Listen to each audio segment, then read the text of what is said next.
Okay, video here just to show how to replace the crank arm.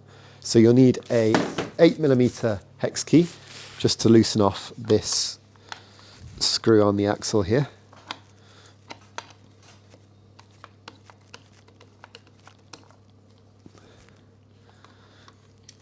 And then the crank arm itself is still held onto the axle with friction. So we'll need one of these little tools called a crank puller. These, you can buy these on Amazon for about £3.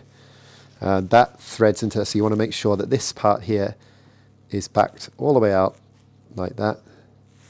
Then thread the larger part here at the end. Just gently thread it on there. All the way in.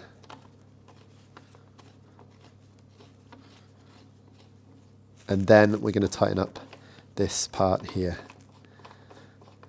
And what will happen is that will basically push the pedal off. So you can use a hex key to drive it, or you can just use a spanner. So I'm just going to use a spanner on this bit here. It's a 15mm spanner. Rotate that. There we go. So with that removed, you can put the new crank arm on. Okay, so then we can put the new crank arm back on. Just line it up so it's opposite the one on the other side, like that. And then I'm just going to apply, so the screw when we took it out had some thread locker on it, so I'm just going to apply a little bit of thread locker.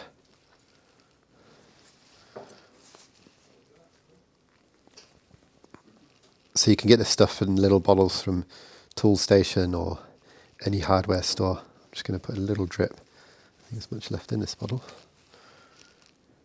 Yeah, just a tiny amount there. This one's Loctite 243, but you can use just the standard unlabeled one from Toolstation. So that goes in there. And then we're going to tighten that up. So this one, it's actually got the torque rating on it, which is 38 to 42 Newton meters, which is really tight. So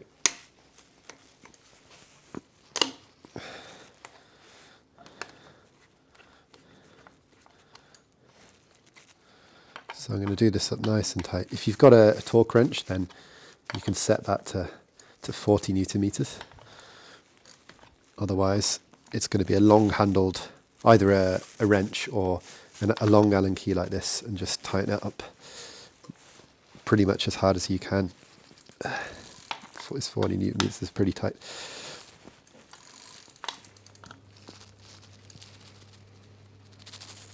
Okay, there we go.